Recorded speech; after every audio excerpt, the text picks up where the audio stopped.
ആദ്യം സിംഗം മണിയനിലേക്ക്.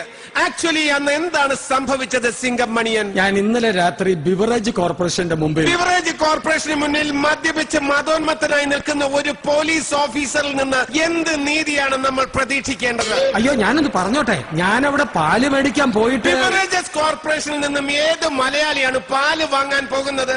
ഒന്നുകിൽ ഇദ്ദേഹം മദ്യപിച്ച് മതോന്മത്തനായി ബിവറേജസ് കോർപ്പറേഷന്റെ ഔട്ട്ലെറ്റ് മിൽക്ക് ബൂത്ത് ആണെന്ന് തെറ്റിദ്ധരിച്ചിരിക്കുന്നു. പ്രസംഗം നടത്തിയ ഡോക്ടർ രജത് കുമാർ നമ്മളോടൊപ്പം ഉണ്ട്. താങ്കൾ തന്നെയാണല്ലോ ഈ പ്രസംഗം നടത്തിയത്? ഞാൻ ഉദ്ദേശിച്ചതും പറഞ്ഞതും അല്ല, ഞാൻ ചോദിച്ചത് താങ്കൾ തന്നെയാണ്. ആണ്. കാസർഗോഡ് മുതൽ തിരുവനന്തപുരം വരെ മൂല്യബോധന യാത്ര വിദ്യാഭ്യാസ വകുപ്പ് സംഘടിപ്പിക്കുന്നു. സ്ത്രീകൾക്കെതിരായ അതിക്രമങ്ങൾ തടയാൻ അവരെ പ്രാപ്തരാക്കാൻ വേണ്ടി ഈ പറഞ്ഞ വാചകങ്ങളിലൂടെയൊക്കെയാണോ അവരത് പ്രാപ്തരാവേണ്ടത്? ഞാൻ ഉദ്ദേശിച്ചതും ഞാൻ പറഞ്ഞതും ഒന്ന് തന്നെയാണ്. പക്ഷെ എന്റെ മുഴുവൻ പ്രസംഗവും എന്റെ ക്ലാസും ഷോയും കാണാതെ ഇവിടെ ഒരു അരമണിക്കൂർ നേരം അതിനകത്ത് ഒരു സെന്റൻസിലെ ഒരു വാക്ക് മുറിച്ചെടുത്തിട്ട് ഇത് ഈ രീതിയിൽ മാറ്റി ഒടിക്കപ്പെടുമെന്ന് സ്വപ്നം പോലും കണ്ടില്ല. ഈ 5 വാചകത്തിൽ താങ്കൾ എന്താ ഈ 5 വാചകത്തിനും മുമ്പിലും പുറകിലും ഒത്തിരി കാര്യങ്ങളുണ്ട്. അത് മനസ്സിലാക്കുന്നില്ല. കാരണം ഞാനൊരു ബയോളജി അധ്യാപകനാണ് എന്നുള്ളതിനോടൊപ്പം തന്നെ അല്പം വേദഗ്രന്ഥങ്ങളിലൂടെ കടന്നുപോയിട്ടുള്ള ആളുമാണ്. വെറുതെ വിദ്യാഭ്യാസ വകുപ്പ് എന്നെ ഏൽപ്പിക്കില്ല. വിദ്യാഭ്യാസ വകുപ്പുകളുടെ ചരിത്രത്തിൽ ആദ്യമായിട്ടാണ് ഒരു മൂല്യബോധന സാങ്കത്യം ഒന്നുമല്ല ഞാൻ ചോദിച്ചത്. ഈ പറഞ്ഞ 5 വാചകത്തിൽ അല്ല, ആ 5 വാചകം അത് പൂർണ്ണ വാചകങ്ങൾ തന്നെയാണല്ലോ താങ്കൾ ഉദ്ദേശിക്കുന്നത്? വാചകങ്ങൾക്ക് മുമ്പിലുണ്ട്. എന്താണ്? ഒരു ഉദാഹരണത്തിന് 10 മിനിറ്റ് മതി ഒരു സ്ത്രീയെ, ഒരു പുരുഷനെ, ഞാനടക്കമുള്ള ഏതൊരു പുരുഷനും ഗർഭിണിയാക്കാൻ. അവർക്ക് 10 മാസം വേണം അവർക്ക് അത് പേറിക്കൊണ്ട് നടക്കാൻ. അല്ല, ഞാൻ ചോദിച്ചത് അതിന് തൊട്ടുമുമ്പ് പറഞ്ഞ വാചകം എന്താ? താങ്കൾ എന്താ അതിൽ ഉദ്ദേശിച്ചത്? വളരെ സന്തോഷമുണ്ട്. എന്നെ പറയാൻ അനുവദിക്കൂ. എനിക്ക് അവസരം തരൂ. തിരിച്ചു വരാം. ഒരു സാധു പെൺകുട്ടിയായ എൽസമ്മ തന്റെ മാല ഊരി നാസറിന് നൽകിയിട്ട് പറഞ്ഞു, ഇക്ക ഈ മാല പണയം വെച്ച് ഇക്ക ദുബായിലേക്ക് പൊക്കോളൂ. ഇതിനെക്കുറിച്ച് രാഷ്ട്രീയ രംഗത്ത് പ്രവർത്തിക്കുന്ന സുകുമാരന് എന്താണ് പറയാനുള്ളത്? സത്യം പറഞ്ഞു കഴിഞ്ഞാൽ ഈ മാല എന്ന് പറഞ്ഞു താങ്കളുടെ നിലപാട് വളരെ വ്യക്തമാണ്. ഞാനൊന്നും പറഞ്ഞില്ല. എങ്കിലും വളരെ വ്യക്തമാണ്. ഞാൻ ടൈംസ് ഓഫ് ഇന്ത്യ അടുത്ത് റിപ്പോർട്ട് ചെയ്തിരിക്കുന്നു, കേരളം മൊബൈൽ ഫോണുകളിലെ അശ്ലീലമായ സീഡികളിൽ നമ്പർ. ടൈംസ് ഓഫ് ഇന്ത്യ പറയേണ്ട, അത് അറിയാവുന്ന ഒരു കാര്യമാണ്. പക്ഷെ ഞാൻ പറഞ്ഞത് പുരുഷനോടൊപ്പം സ്ത്രീക്ക് കരുത്തില്ല. പുരുഷൻ ചാടുന്നത് സ്ത്രീ ചാടരുത്. പുരുഷന് 10 മിനിറ്റ് മതി, 10 മാസം സ്ത്രീക്ക്. ഇത്തരത്തിൽ ഇനി നമുക്ക് മണിയിലേക്ക് തിരിച്ചു പോകാം.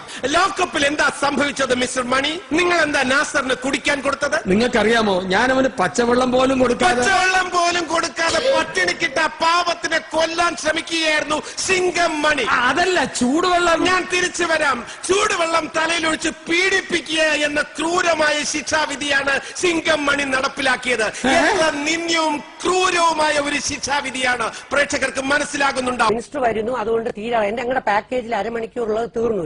മന്ത്രിയും മുഖ്യമന്ത്രിയും നിയമസഭയിലെ ബഹളം കാരണം വരാൻ വൈകി. താങ്കൾ പ്രസംഗം നീട്ടിക്കൊണ്ടിരുന്നു. സംഘാടകർ എന്താണ് താങ്കളോട് ഒന്ന് പറഞ്ഞത്? അതൊന്നും എന്റെ കയ്യിലുള്ള സംഗതിയല്ല.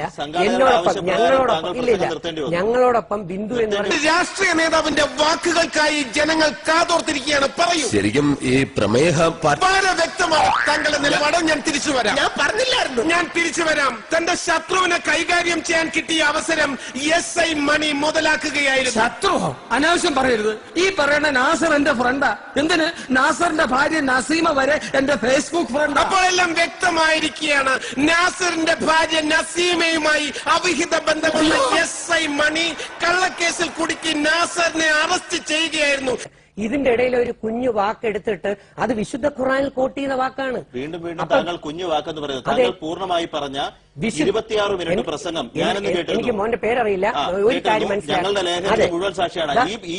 ഇത് സംപ്രേഷണം ചെയ്തതിനു ശേഷം പല പെൺകുട്ടികളും പറയുന്നത് ആരാദ്യം പ്രതികരിക്കണമെന്ന് ഓർത്തു മാത്രം പലരും പ്രതികരിച്ചില്ല.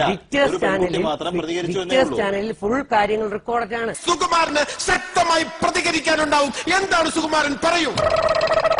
തിരിച്ചു പൊക്കോ. മനസ്സിലുള്ള വേദന കാരണം അദ്ദേഹത്തിന് വാക്കുകൾ പോലും കിട്ടുന്നില്ല. വളരെ വ്യക്തമാണ്. നാസറിനെ അതിക്രൂരമായി ലോക്കപ്പിലിട്ട് മർദ്ദിച്ച് കൊലപ്പെടുത്തിയ ശേഷം സ്റ്റേഷന്റെ പുറകിലുള്ള പുരയിടത്ത് ശവം മറവ് ചെയ്യുകയായിരുന്നു മിസ്റ്റർ മണി. മറ്റുള്ളവർക്ക് വേണ്ടി ജീവിതം ഹോമിച്ച ഒരു പാവം തൊഴിലാളി.